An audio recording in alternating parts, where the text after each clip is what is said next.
ओ गो नबी प्यारा नबी तुम्हारी दरबार, ओ गो नबी प्यारा नबी तुम्हारी दरबार, जेते परले एक बार जेते चाই बार, दो जहाने चले नबी तुम्हार जमीदारी, दो जहाने चले नबी तुम्हार जमीदारी।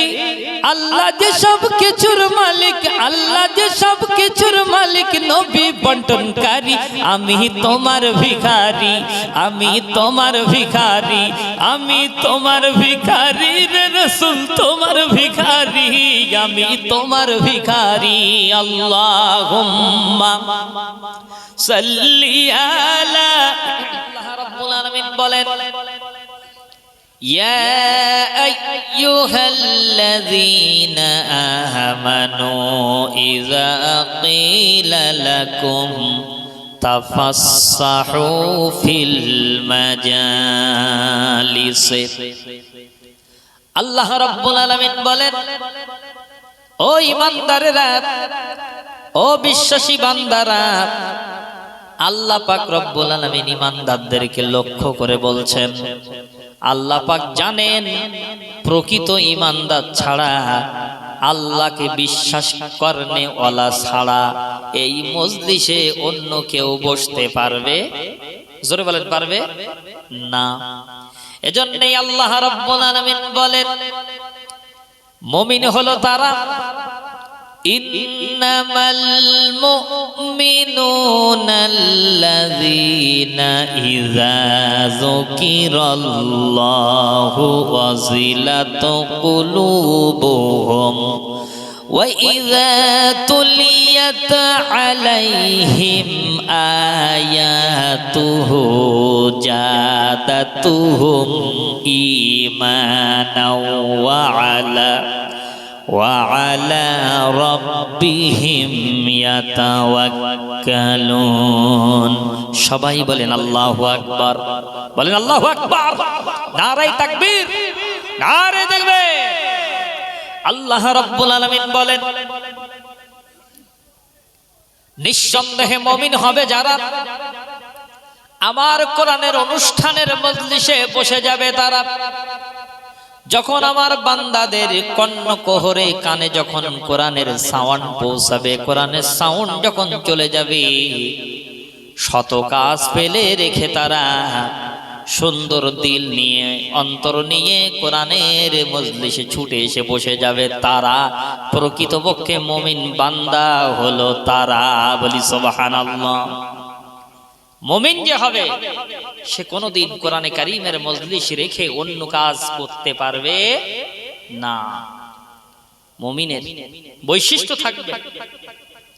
প্রিয় ভাইয়ারা, আল্লাহ বলেন মুমিনেরাই আমার কোরআনের মজলিসে বসতে পারে, যে কোনো লোক পারে না।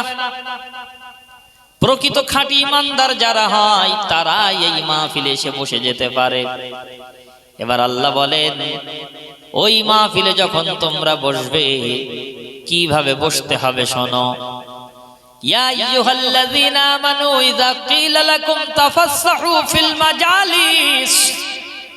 আল্লাহ পাক বলেন, যখন তোমাদেরকে কোরআনের মজলিসে আহ্বান করা হবে, ও ঈমানদারেরা, তোমরা যে আগে সামনের দিকে সমবেত হয়ে বসে যাবে, তারপরে যারা পিছনে আসবে পিছনের মানুষদের জন্য পিছনে জায়গা রেখে ফাঁকা করে দেবে।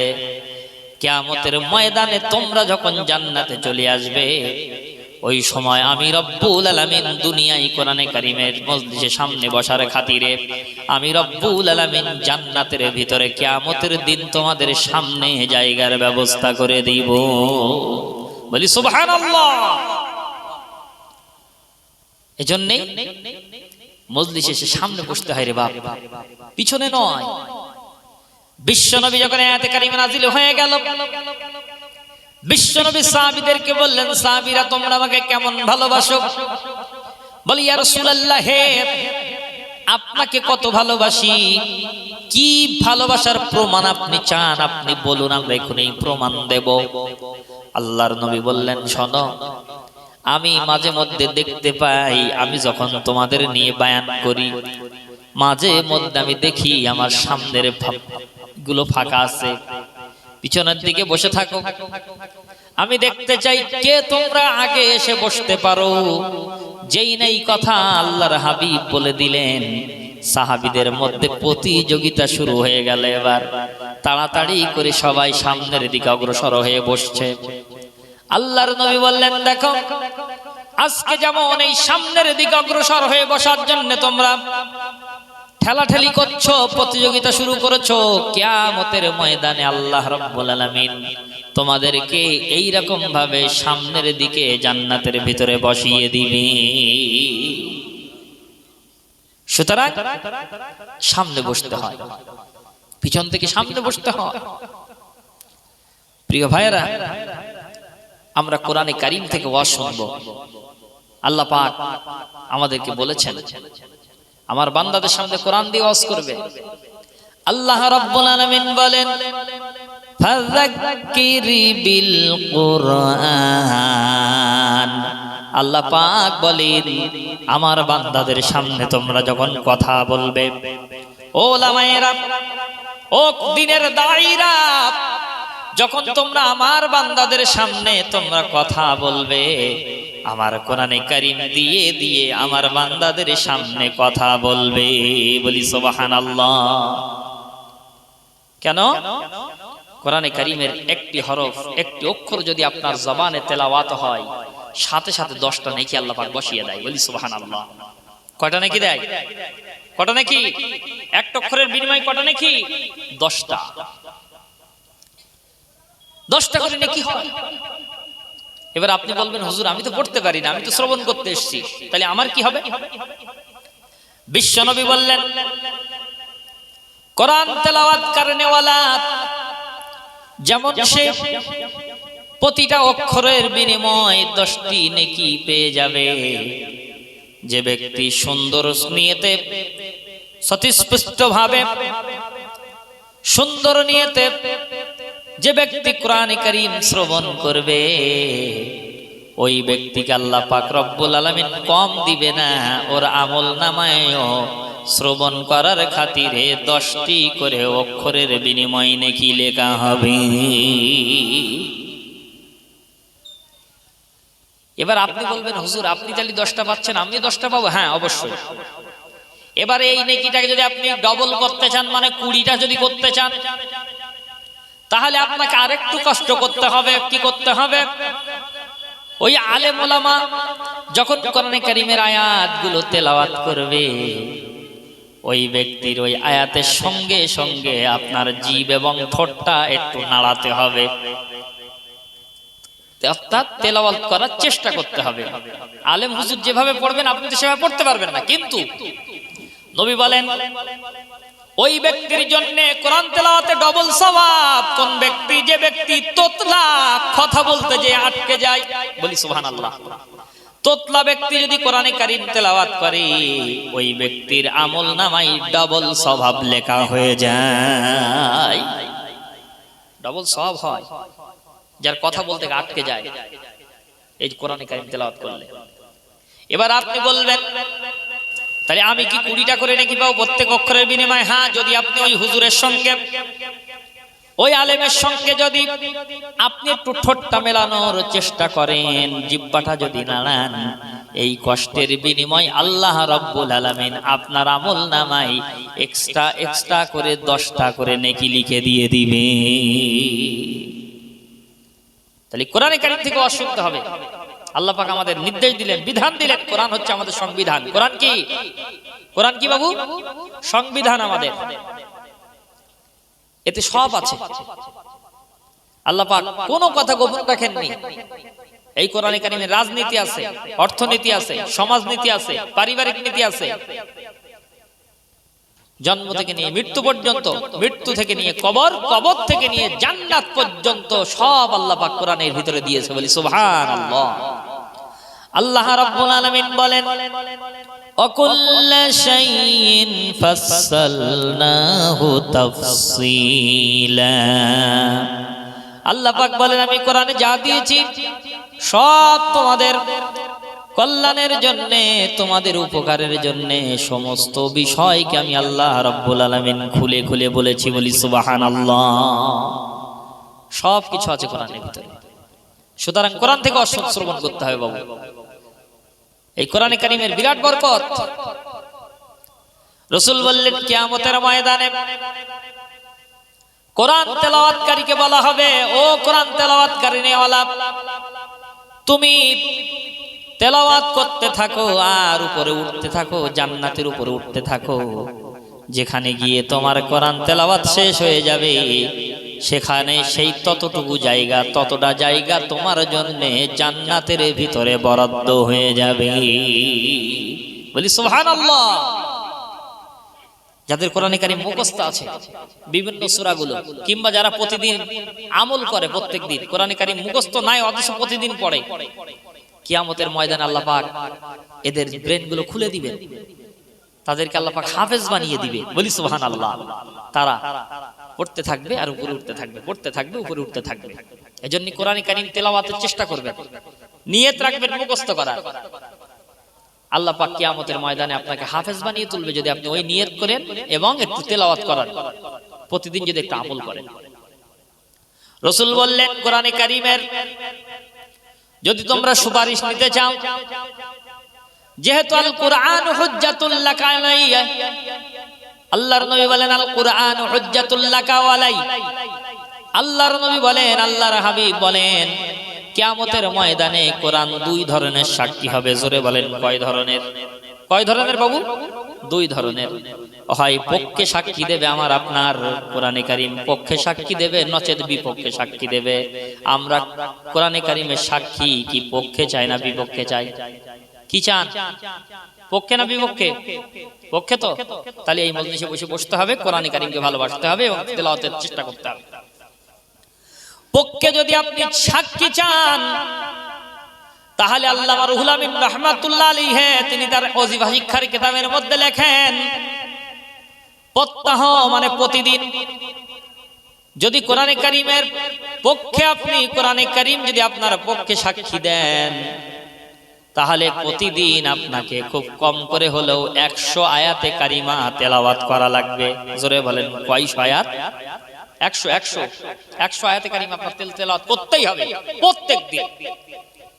যেমন আমরা ভাত খাওয়াকে ভুলে যাই না, ভাত খাওয়াকে ভুলে যাই, কি বলেন ভুলে যান নাকি? ভাত খাওয়াকে ভুলে যায় না, অনুরূপ কোরআনে কারীমকে ভুললে হবে না। প্রতিদিন 100 করে আয়াত পড়তে হবে আপনাকে আমাকে। খুব কম, এর বেশি আছে। একজন লেখক লিখছে 200 করে পড়তে হবে। না, আল্লামা হুজুর কেবলা বলছেন 200 পড়লেও হবে, খুব কম করে হলে 100 আয়াত পড়তে হবে। তাহলে কিয়ামতের ময়দানে কোরআন আমাকে আপনাকে পক্ষে সাক্ষী দিবে।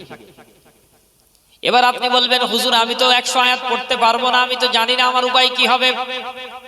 আপনি যদি না জানেন তাহলে আপনার জন্য মসলা হলো এটাই যে কোরআনে কারীমের পক্ষে যদি আমি আপনি সাক্ষী নিতে চাই, যদি কোরআনে কারীম পড়তে না জানি, তাহলে খুব কম করে হলেও আল্লামা হুজুর রাহমাতুল্লাহ আলাইহি বলেন শোয়ার পূর্বে, শোয়ার সময় ওযু অবস্থায় সূরা ইখলাসটাকে তোমরা 25 বার পড়বে।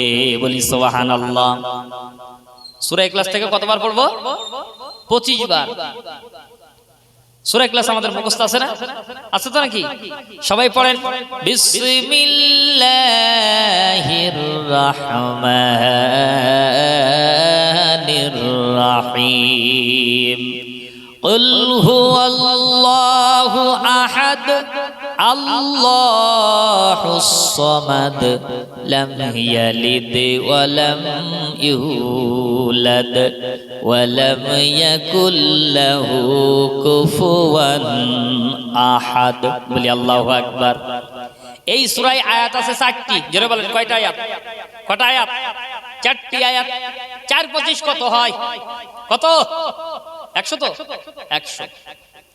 যারা কোরআনে কারীম একদম পড়তে না জানেন তাদের জন্য কিন্তু এই মসলা, যারা পড়তে পারেন তাদের জন্য নয়। তারা আয়াত পড়বেন, বিভিন্ন সূরা ইয়াসিন পড়বেন, রহমান পড়বেন, সূরা মুলক পড়বেন, ইত্যাদি আয়াতগুলো পড়ে আপনি 100 আয়াতে কারিমা পরিপূর্ণ করে নেবেন।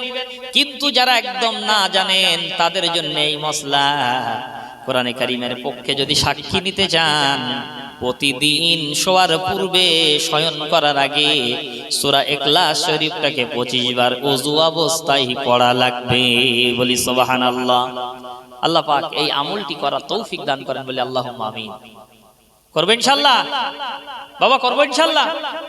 ইনশাআল্লাহ এটা আমলের নিয়তে বসেন। প্রিয় ভাইরা, আসুন কোরআনে কারিমের থেকেই এত সময় কোরআনে কারিমের গুরুত্ব ফজিলত আমরা একটু হালকা আলোচনা করতে পারলাম। এবার কোরআনে কারিম থেকে আমরা সরাসরি তাফসীরের দিকে চলেন, এগিয়ে যাই। যেহেতু সময় কম, আমি অল্প সময় কথা বলবো, আমি বলেছিলাম। সরাসরি কোরআনে কারিম থেকে আমরা আলোচনা করব। সবাই আমার সঙ্গে পড়েন, আউযু বিল্লাহি মিনাশ শাইতানির রাজিম, বিসমিল্লাহির রাহমানির রাহিম। বিতাড়িত মরদুদ শয়তানের ওয়াসওয়াসা থেকে পানাহ চাই পরম করুণাময় আল্লাহ পাকের নামে শুরু করছি। আত-তাইবুনাল আবিদুনাল হামিদুনাস সাইহুন السائحون الراكعون الساجدون الآمرون بالمعروف والنهون عن المنكر والحافظون لحدود الله وبشر المؤمنين। সাদাকাল্লাহুল আযীম। বলেন সাদাকাল্লাহুল আযীম। وقال رسول الله صلى الله عليه وسلم من صام نجات أو كما قال عليه الصلاة والسلام। আমরা আজকে পবিত্র কোরআনে কারীমের সূরা তাওবা, এই সূরা তাওবার 112 নম্বর আয়াতে কারিমা আমরা আজকে আপনাদের সামনে পেশ করেছি। কত নম্বর আয়াত বাবু? 112। কত বাবু? 112। 112 নম্বর আয়াতে কারিমা একটি লম্বা আয়াত, যেখানে আল্লাহ রাব্বুল আলামিন পৃথিবীর জমিনে যারা নাকি প্রকৃতপক্ষে মুমিন বলে দাবি করবে, যারা নাকি আল্লাহ পাকের 8টি জান্নাতের হকদার বানতে চায়, ওই জান্নাতে যেতে চায়। আল্লাহ পাকের জান্নাত কয়টি? 8টি। যারা বলেন কয়টি? 8টি জান্নাত। এই 8টি জান্নাতের যে কোনো একটি জান্নাতের দরজা দিয়ে প্রবেশ করতে চায় আল্লাহ পাক তাদের ব্যাপারে এই আয়াতে কারিমার ভিতরে 8টি গুণের কথা বলেছেন। তাদের ভিতরে যদি 8টি আমল থাকে, 8টি গুণ থাকে, তাহলে তারা 8টি জান্নাতের যে কোনো একটি জান্নাতে তারা চলে যাবে। বলি সুবহানাল্লাহ। এখন আমরা সবাই জান্নাতে যেতে চাইতো নাকি? চাইতো নাকি? যদি জান্নাতে না যেতে চাইতাম তাহলে কিন্তু এই ঠান্ডায় এত কষ্ট করে বসতাম না। আমরা সবাই জান্নাতি মানুষ হতে চাই। আল্লাহ পাক যেন আমাদেরকে জান্নাতুল ফেরদাউসের মেহমান বানিয়ে দেন। বলেন আল্লাহুম্মা আমিন। শত অপরাধ করি, এরপরেও কিন্তু আমাদের জান্নাতের আশা কিন্তু আমাদের থাকে। থাকে না? থাকে না? থাকে। আল্লাহ রাব্বুল আলামিন বলেন, ও বান্দা, আমার জান্নাতের আশা তোমরা ছাড়বে না, কিন্তু আমি যে তোমাদের বিধান দিয়েছি, আমি যে কোরআনে কারীম তোমাদেরকে দিয়েছি, যে সংবিধান দিয়েছি, যে কনস্টিটিউশন দিয়েছি, এই সংবিধানকে যদি তুমি লাথি মারো, এই সংবিধানকে যদি তুমি মারিয়ে চলো, এই সংবিধানকে যদি তুমি না মানো, তাহলে কিন্তু তুমি কখনোই ওই জান্নাতের হকদার বানতে পারবে না। ভারতবর্ষের সংবিধানের আইন হলো রাস্তার বাম সাইডে দিয়ে হাঁটা। কি বলেন? তাই তো? এখন আপনি যদি বলেন আমি মানবো না, ডান সাইড দিয়ে হাঁটবো, অ্যাক্সিডেন্ট হবে না? হবে না? হবে না? হবে না? হবে। এবং ভারতের সংবিধানের যদি আপনি কোনো ধারা বিরোধিতা করেন, যার যদি কেউ সরকার পক্ষের কাছে খবর দেয়, সাথে সাথে অ্যারেস্ট হবে। হবে না? হবে না? হবে তো নাকি? একটু কথা বলেন। হবে, একটু কথা বলবেন বাবা, আপনারা শিক্ষিত মানুষ, বাদুড়ি এলাকার মানুষ খুব শিক্ষিত মানুষ, আমি জানি। এখন দেশের সংবিধান যদি না মানা হয়, তার কারণে যদি দেশদ্রোহী হতে হয়, অ্যারেস্ট হতে হয়, আপনার কিনা রং সাইডে চলার কারণে অ্যাক্সিডেন্ট হয়ে নিজের জীবন হারিয়ে যেতে হয়, তাহলে আল্লাহ রাব্বুল আলামিন হলেন মূল দুনিয়ার মালিক, আসমান এবং জমিনের মালিক। আসমান এবং জমিনের মালিক কে? আল্লাহ পাক। আল্লাহ রাব্বুল আলামিন বলেন, লাহু মা ফিস সামাওয়াতি ওয়া মা ফিল আরদ মান যাল্লাযী ইয়াশফাউ ইনদাহু ইল্লা বিইযনি। জোরে বলেন আল্লাহু আকবার। কোরআনে কারীমের আয়াত শ্রবণ করে আমি আপনি যদি আল্লাহু আকবার বলে চিৎকার মারি, তাতেও আল্লাহ রাব্বুল আলামিনের হাবিব বললেন, উলামায়ে কেরামরা বর্ণনা করেন, আল্লাহ পাক রব্বুল আলামিন ওই বান্দার উপর থেকে দুনিয়ায়, কবরে, আখিরাতে মিলে 10টি মুসিবত আল্লাহ উঠিয়ে নেয়। বলি সুবহানাল্লাহ। কোরআনের আয়াত শ্রবণ করে আল্লাহু আকবার বললে কয়টা মুসিবত উঠে যায়? 10টা। 1 নম্বর, আল্লাহ পাক তার রিজিকের কষ্ট দেয় না। বলি সুবহানাল্লাহ। রিজিকের মালিক কে? আল্লাহ পাক। আল্লাহ রাব্বুল আলামিন বলেন, ওয়া মা মিন দাব্বাতিন ফিল আরদি ইল্লা আলাল্লাহি রিজকুহা। বলি আল্লাহু আকবার। আল্লাহ পাক বলেন, এই পৃথিবীর জমিনে এমন কোন বিচারশীল জীব নাই যার রিজিকের দায়িত্বটা আমি রব্বুল আলামিন আমার কুদরতি হাতে গ্রহণ করি নাই। বলি সুবহানাল্লাহ। সুতরাং আল্লাহু আকবার বলে চিৎকার মারলে আল্লাহ পাক আমার আপনার রিজিকের কষ্ট দিবে না। বলি সুবহানাল্লাহ। আল্লাহর নবী বলেন, ও বান্দা, তোমরা যদি রিজিককে প্রশস্ত করতে চাও, তাহলে তোমরা আল্লাহু আকবার ধ্বনি তুলবে এবং একটি দোয়া আমাদের রাসূল শিখিয়ে দিলেন।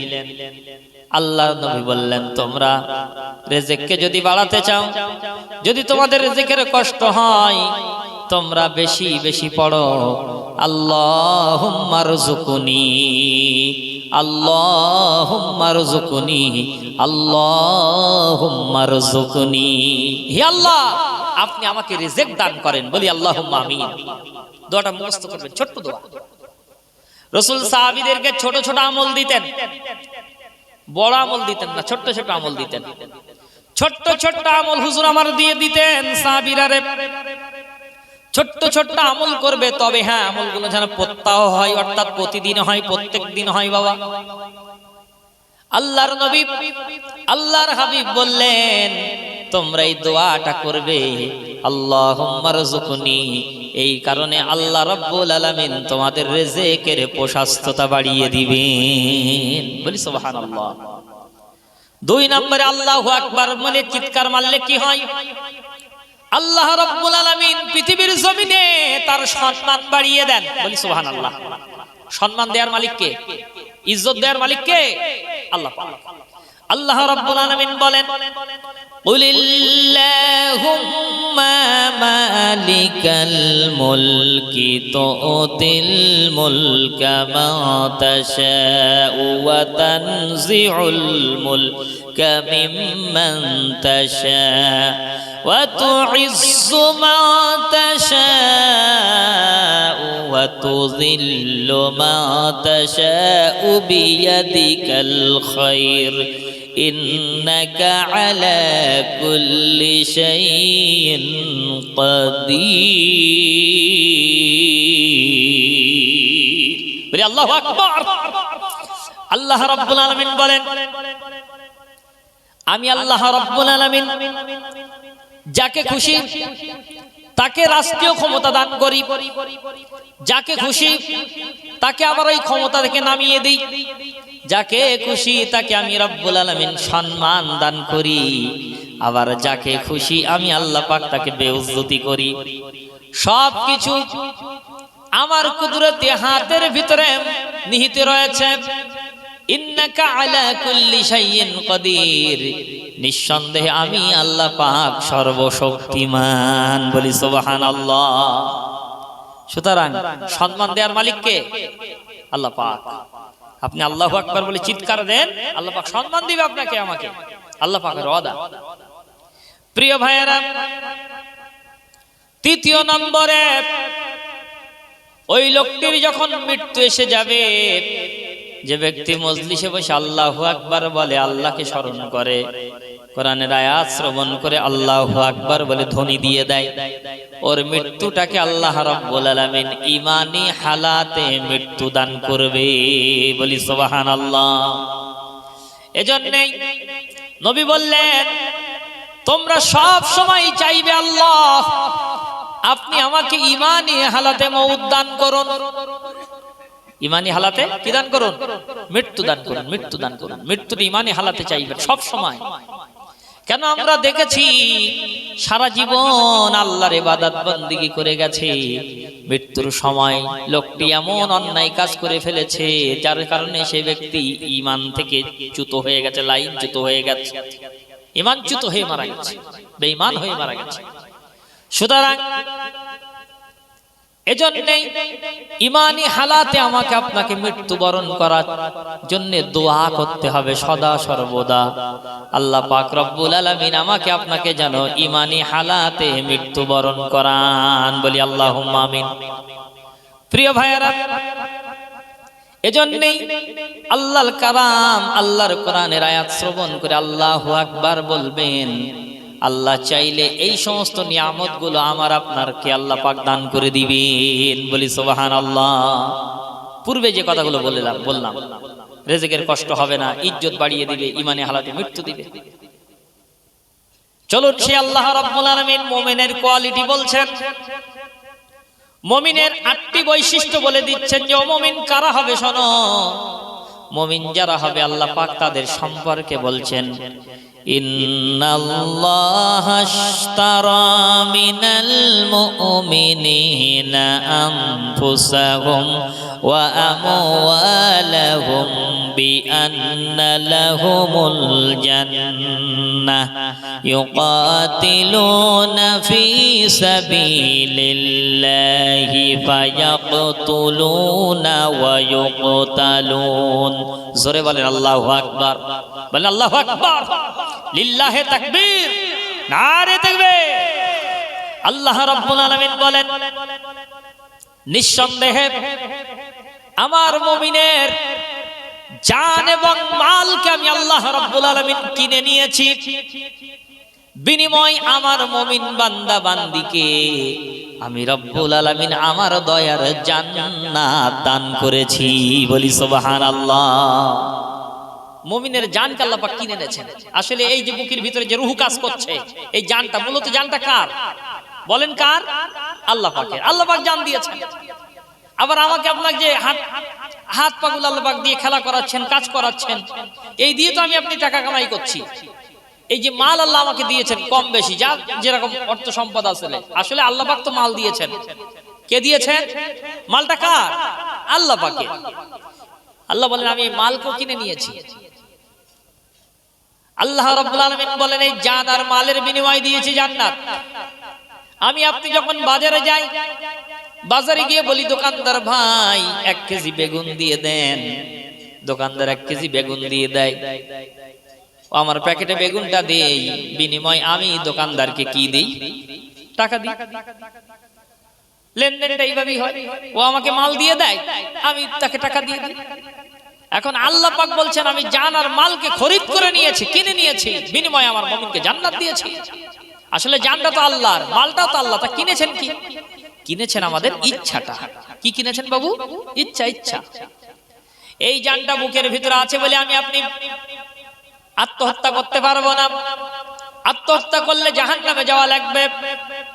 জানটা বুকের ভিতরে আছে বলেই দুনিয়ার রাজনৈতিক দলের পিছনে ছুটে ছুটে, তৃণমূল বলেন, বিজেপি বলেন, সিপিএম বলেন, দুনিয়ায় যারা মানুষের তৈরি করা মতবাদকে প্রতিষ্ঠিত করতে চায়, তাদের আন্দোলনে গিয়ে নিজের জীবনটা দিয়ে দিলাম, এর জন্য কিন্তু জাহান্নামে যাওয়া লাগবে।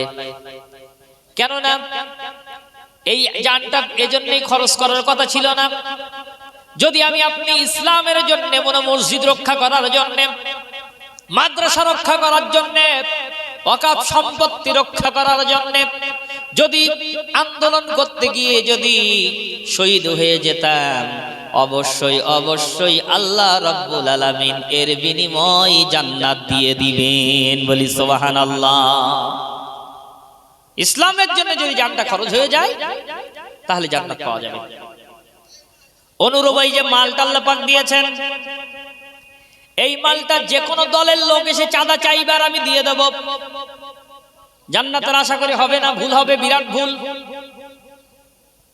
হাদিসে এসেছে মুশরিক ব্যক্তি মেয়ের বিবাহ দিতে পারে না, টাকার অভাবে যে যদি আপনাকে বলে আপনি তাকে টাকা দেন, সওয়াব হবে। ছেলের লেখাপড়া করাতে পারে না, টাকার অভাবে মুশরিক ব্যক্তি গায়ের কওমের মানুষ এসে আপনাকে দায় জানাচ্ছে, আপনি তাকে দিতে পারেন। কিন্তু অমুসলিম মুশরিক ব্যক্তি মূর্তি তৈরি করবে, মূর্তির মণ্ডপ বানাবে, টাকা চাইছে, আপনি টাকা দিচ্ছেন। বলেন তো দেখি সওয়াব হবে না গুনাহ হবে? কি হবে বাবু? গুনাহ হবে। কিসের গুনাহ হবে? শিরকের গুনাহ। কিসের গুনাহ? শিরকের গুনাহ। আপনি শিরকে সহযোগিতা করেছেন, এই জন্য গুনাহ হবে। আর শিরকের গুনাহ আল্লাহ পাক মাফ করেন না।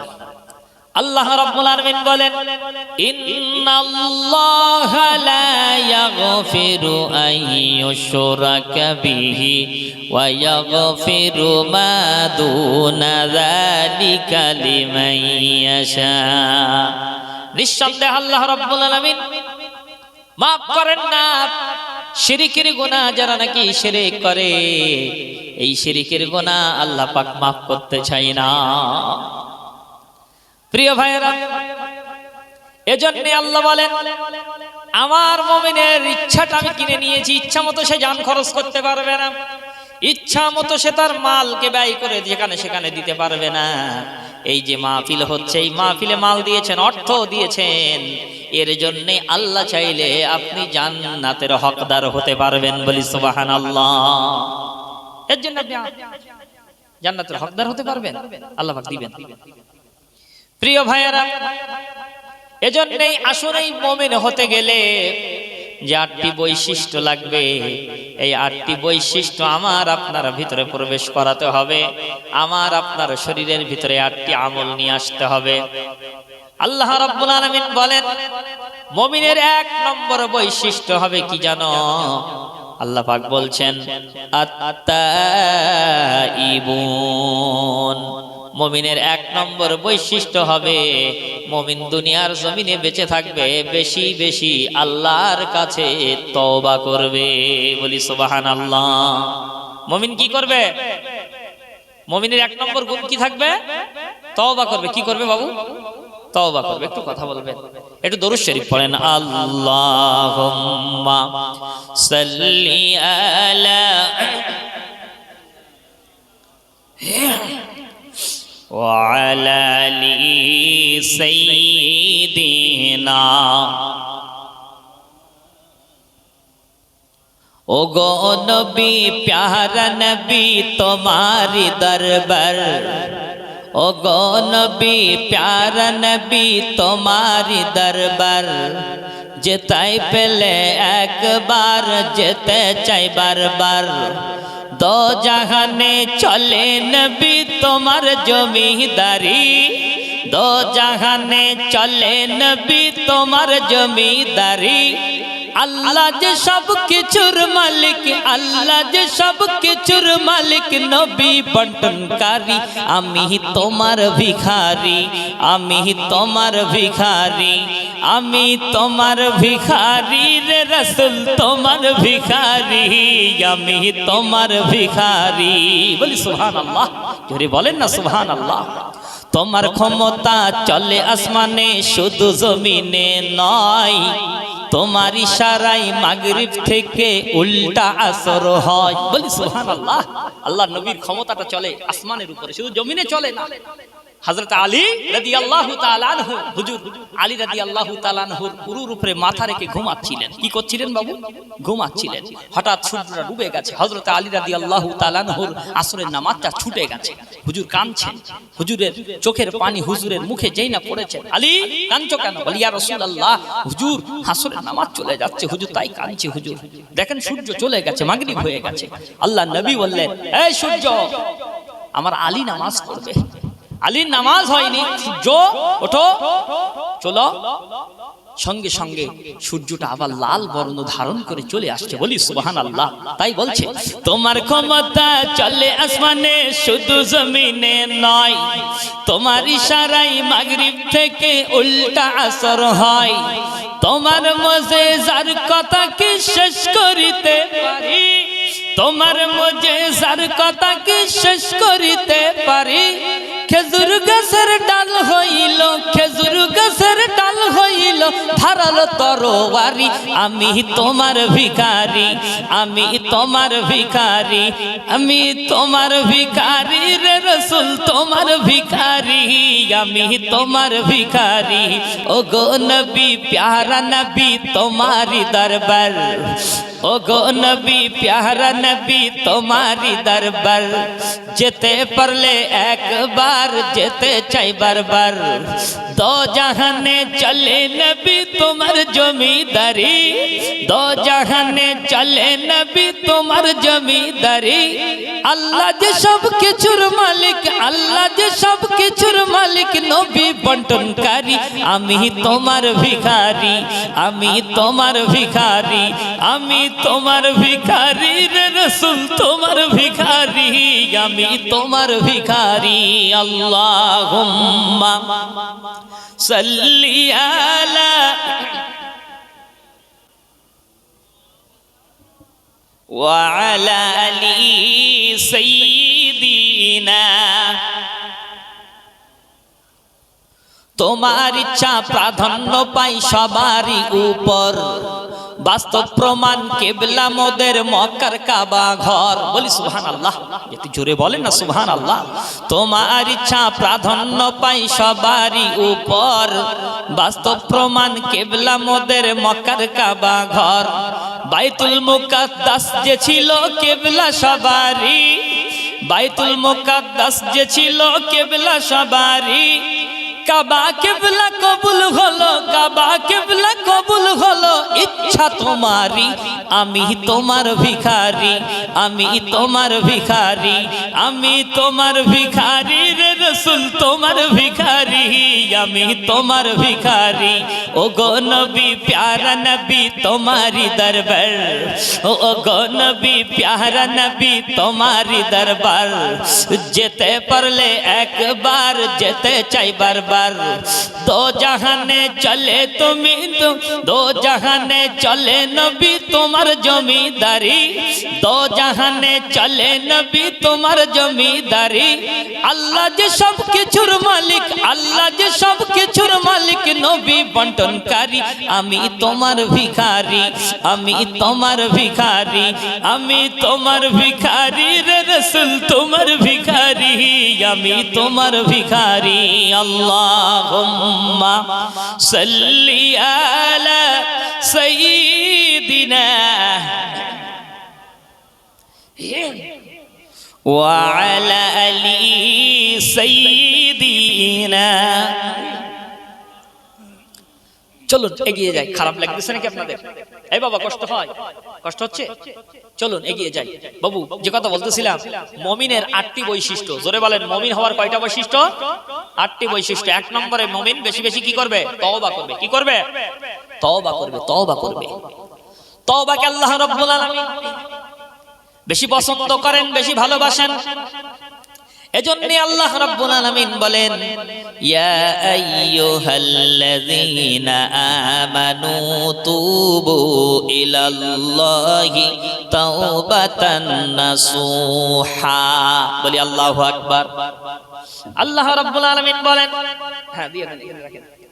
আল্লাহ রাব্বুল আলামিন বলেন, ও ঈমানদারেরা, তোমায় আমি আল্লাহ রাব্বুল আলামিনের কে ভয় করো, আর তোমরা বেশি বেশি তওবা করো, বেশি বেশি তওবা করো।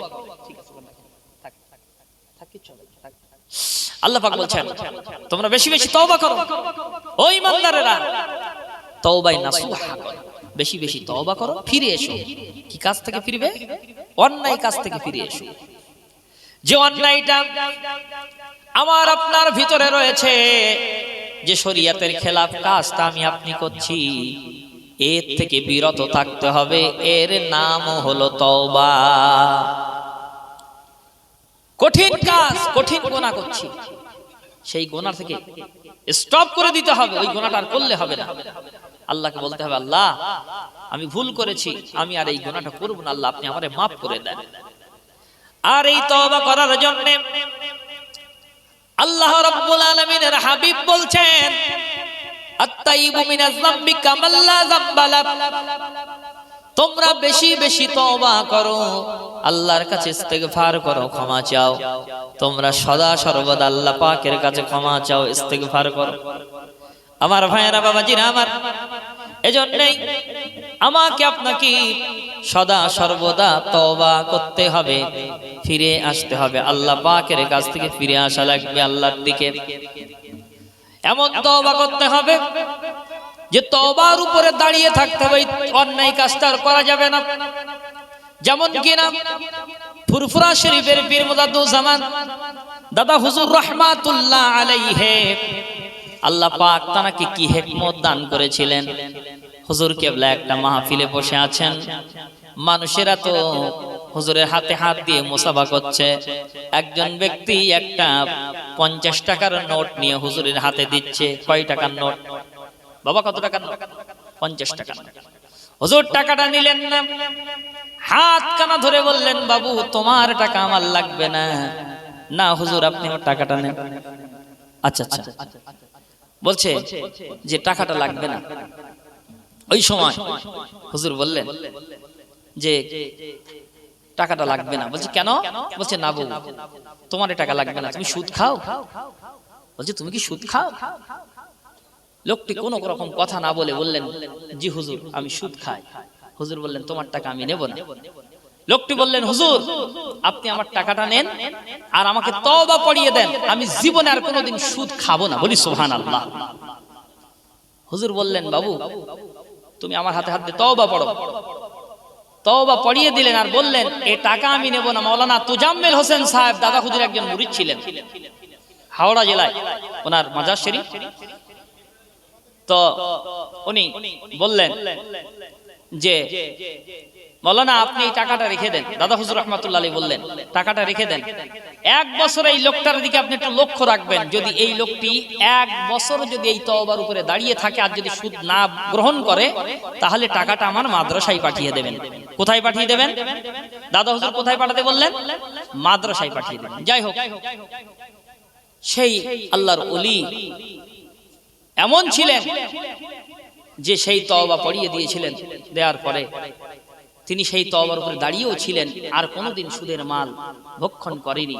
মুমিন ব্যক্তি এইরকম তওবা করবে যে অন্যায়টা তার ভিতরে থাকবে, সেই অন্যায়টা স্টপ করে দেবে, দাঁড় করিয়ে দেবে, আর কোনোদিন সে করবে না। সেই ব্যক্তির মুমিনের 1 নম্বর কোয়ালিটি হবে বেশি বেশি তওবা করা। আল্লাহ পাক আমাকে আপনাকে বেশি বেশি তওবা করার তৌফিক দান করেন, বলি আল্লাহুম্মা আমিন। আমার ভাইরা, কি হুজুর এসে গেছেন? তাই তো। তো যাই হোক, আমি এখানে আমার অসমাপ্ত আলোচনা এখানে রেখে দিলাম। 8টি বৈশিষ্ট্য বলেছিলাম, একটা বললাম, রেখে দিলাম বাবু। আল্লাহ হায়াত রাখে, পরে হবে। সকলে আমার জন্য দোয়া করবেন। আল্লাহ রাব্বুল আলামিন যে কদিন হায়াত রাখেন আমার দাদা পীরের সিলসিলার খেদমত করার তৌফিক দান করেন, বলি আল্লাহুম্মা আমিন। ওয়া আখিরু দাওয়ানা আনিল হামদুলিল্লাহি রাব্বিল আলামিন। আসসালামু আলাইকুম ওয়া রাহমাতুল্লাহি ওয়া বারাকাতুহু।